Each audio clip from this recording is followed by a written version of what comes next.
جب منگولوں نے چین کو فتح کر لیا اور آپس کی خانہ جنگی پر بھی قابو پا لیا تو اس وقت 3 بڑی سلطنتیں موجود تھیں۔ ایک منگول سلطنت، دوسری عباسی خلافت اور تیسری خوارزمی سلطنت۔ خوارزمی سلطنت اس وقت ایک بہت مضبوط اسلامی سلطنت تھی جس کا فرما روا علاء الدین محمد خوارزم شاہ تھا۔ بدقسمتی سے عباسی خلافت اور خوارزمی سلطنت میں تعلقات اچھے نہ تھے۔ دونوں حکمران انا پرست تھے، انہیں امت مسلمہ کے مفاد سے غرض نہ تھی۔ خوارزمی سلطنت کے فرما روا نے نزدیکی تمام مسلم سلطنتوں پر فوج کشی کر کے ان کو اپنی قلمرو میں شامل کر لیا۔ منگولوں کے حملے سے پہلے علاء الدین محمد خوارزم شاہ نے افغانستان کی غوری حکومت پر بھی کئی مرتبہ حملے کیے اور طرفین کو ناقابل تلافی نقصان پہنچا۔ وجوہات جتنی بھی خوارزم شاہ کے حملے کے حق میں ہوں، لیکن اس سے عالم اسلام کو ناقابل تلافی نقصان پہنچا۔ دوسری طرف قراقرم کی یخ بستہ فضا میں سانس لیتے بوڑھا جنگجو چنگیز خان اکتانے لگا۔ اب اس نے کسی اور سلطنت پر حملہ کرنے کا سوچا۔ اس کی سلطنت کی حدود خوارزم شاہی سلطنت سے مل رہی تھی۔ چنگیز خان خوارزمی سلطنت پر حملہ کرنے سے کترا رہا تھا، کیونکہ وہ خوارزمی سلطنت کی طاقت سے اچھی طرح واقف تھا اور وہ یہ سمجھتا تھا کہ خوارزمی سلطنت پر حملے سے پوری اسلامی دنیا متحد ہو جائے گی اور منگولوں کو نیست و نابود کر دے گی۔ وہ ابھی اسی شش و پنج میں مبتلا تھا کہ اسے خلیفہ بغداد نے خفیہ خط بھیجا جس میں چنگیز خان کو خوارزمی سلطنت پر حملے کی دعوت دی گئی اور اس صورت میں چنگیز خان کو تمام تعاون کی پیشکش کی گئی۔ مورخین اس خط کو تاریخ کا خفیہ ترین خط سمجھتے ہیں، کیونکہ قاصد کو منگول سلطنت تک پہنچنے سے پہلے کئی ماہ خوارزمی سلطنت میں سفر کرنا پڑتا اور تلاشی کے نتیجے میں خط کا راز فاش ہو جاتا۔ اس لیے خلیفہ کے حکم سے چنگیز خان کے پاس بھیجے جانے والے شخص کا سر مونڈ کر اس پر آتشی سوئی سے اس مفہوم کا پیغام لکھوایا گیا کہ چنگیز خان خوارزم پر حملہ کرے۔ بعد ازاں اس انمٹ تحریر کو کسی روغن کی تہ سے چھپا دیا گیا۔ چند ہفتے بعد جب قاصد کے سر پر بال اگ گئے تو اسے قراقرم روانہ کر دیا گیا۔ خوارزمی سلطنت سے یہ قاصد تلاشی کے باوجود خیریت سے منگول سلطنت پہنچ گیا اور چنگیز خان کو خلیفہ کا پیغام پہنچایا۔ اب چنگیز خان خوارزمی سلطنت پر حملہ کرنے کے لیے کسی بہانے کا انتظار کرنے لگا۔ آخر کار اسے یہ بہانہ بھی مل گیا۔ منگول سلطنت سے تاجروں کا ایک گروہ جس میں زیادہ تر مسلمان تاجر تھے خوارزمی صوبے اترار پہنچا۔ حاکم اترار جنال خان نے تمام قافلے کو جاسوسی کے شبہ میں قتل کرا دیا۔ جب چنگیز خان نے اس واقعے پر احتجاج کرنے کے لیے اپنے قاصد خوارزم بھیجے تو خوارزم شاہ نے قاصدوں کو بھی قتل کرا دیا۔ اب تو چنگیز خان آگ بگولا ہو گیا اور اس نے خوارزم پر حملہ کرنے کی تیاری شروع کر دی۔ سردیوں کے آغاز میں ہی چنگیز خان 7 لاکھ منگولوں کا لشکر لے کر حملے کے لیے روانہ ہوا۔ مسلسل سفر کرتے ہوئے وہ خوارزمی سلطنت کے قریب پہنچ گیا، جہاں پر اس نے اس لشکر کو 2 حصوں میں تقسیم کر لیا۔ اس نے اپنے بڑے بیٹے جوجی کو 20,000 کا لشکر دے کر خوارزم کی شمال مشرقی سرحد کی طرف روانہ کر دیا۔ شمال مشرقی سرحد سے ہی دونوں ممالک کے لوگوں کی آمد و رفت ہوتی تھی۔ چنگیز خان کے اندازے کے مطابق خوارزم شاہ شمال مشرقی سرحد کی طرف سے حملے کی توقع رکھتا تھا، اسی لیے سلطنت کے وسطی حصے اور پہلوؤں کو خالی ہونا چاہیے تھا، جبکہ چنگیز خان خود ایک لمبا چکر کاٹ کر خوارزم کے بالکل پہلو میں پہنچ گیا۔ بہرحال جوجی کے ساتھ جبن نویان بھی 20,000 کا لشکر لے کر آ گیا۔ یہ 40,000 کا لشکر کوہ تیان شیان سے گزر کر خوارزم کی سلطنت کے نزدیک دریائے سیہوں کے کنارے رک گیا۔ خوارزم شاہ بھی اپنی ساری افواج لے کر دریائے سیہوں کے کنارے آ گیا اور تجربہ کار سالاروں کی رائے کو نظر انداز کرتے ہوئے فوج کو دریائے سیہوں عبور کرنے کا حکم دے دیا۔ واضح رہے کہ خوارزم شاہ اپنی ساری افواج کو شمال مشرق کی سرحد پر لے آیا اور سلطنت کا وسطی حصہ اور پہلو خالی کر دیا۔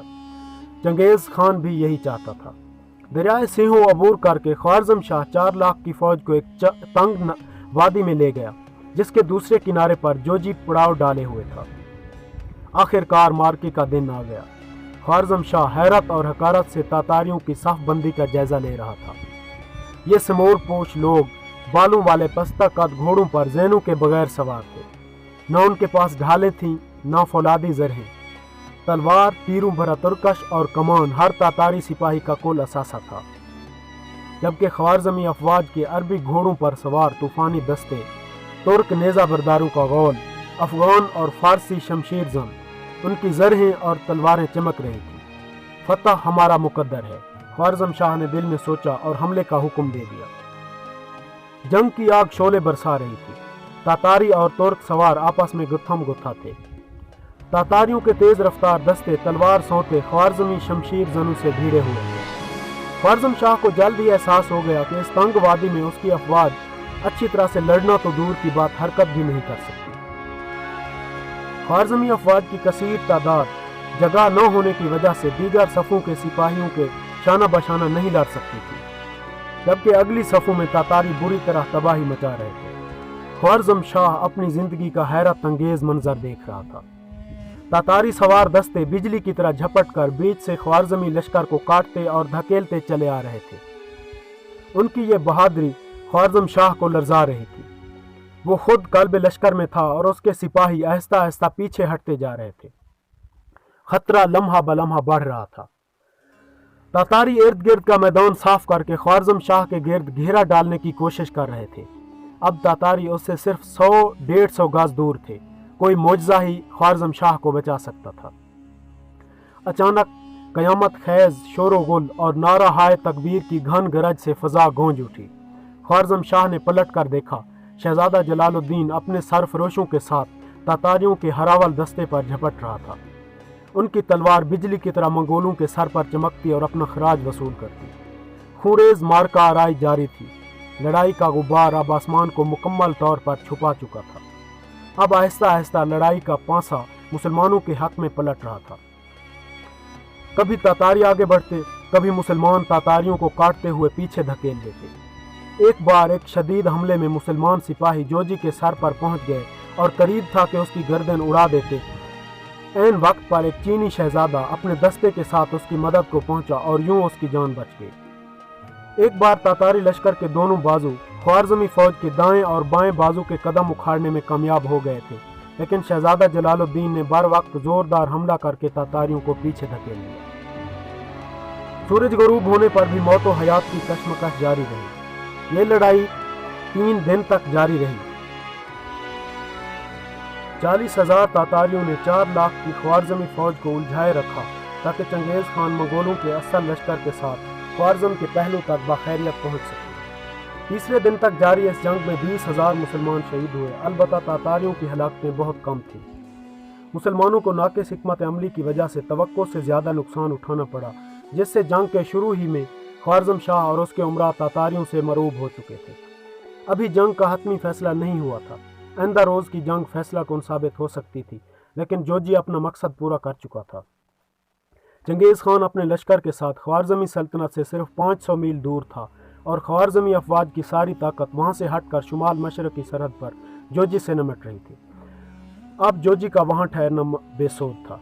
अब सवाल ये पैदा होता है कि क्या मुसलमानों का ख्वारज़मी अफवाज का जासूसी निज़ाम बिल्कुल तबाह हो चुका था? जी हाँ, क्योंकि मंगोल मुसलमानों के जासूसी निज़ाम को बिल्कुल तबाह व बर्बाद कर चुके थे। बहुत से मुसलमान जासूस मंगोलों के साथ मिल रहे थे और बाकी जो बचे थे वो बिल्कुल न होने के बराबर थे। बहरहाल तातारी लश्कर रात के अंधेरे में मैदान से फरार हो गया। उन्होंने अपने यूरत यानी खैमे वैसे खड़े रहने दिए। जगह जगह आग के अलाव रोशन थे। रात भर तातारी खैमा गाह में झिलमिल करती रोशनियाँ ख्वारज़मी अफवाज को यकीन दिलाती रहीं कि तातारी अभी तक मौजूद हैं। लेकिन जब सुबह हुई और तातारी लश्कर हरकत में न आया, तब ख्वारज़मी लश्कर को तातारियों के फरार की खबर मिली। ताक़ुब बेसोध था और पुरखतर भी। ख्वारज़म शाह ने जोजी की वापसी पर इत्मीनान की सांस ली और इन पहाड़ियों से निकलने में देर नहीं लगाई, जो कि उसकी अफवाज के बेहतरीन हिस्से का खून जज्ब कर चुकी थी। ख्वारज़म शाह यह समझा कि अब लड़ाई ख़त्म हो गई है और अपनी अफवाज के साथ दरियाए सिंहों अबूर करके साहली शहर में पड़ाव डाल दिया और सरकारी तौर पर जंग ख़त्म होने का ऐलान करा दिया। सिपाहियों और सालारों में इनाम व इकराम तकसीम की और शुमाल मशरक़ी सरहद की तरफ से तातारियों के दूसरे हमले का इंतज़ार करने लगा। मगर अफसोस वो अब भी सूरत हाल का सही अंदाज़ा न लगा सका। उसकी पुश्त से चंगेज़ खान आंधी तूफान की तरह आलम इस्लाम की मौत की सूरत में बढ़ता चला आ रहा था।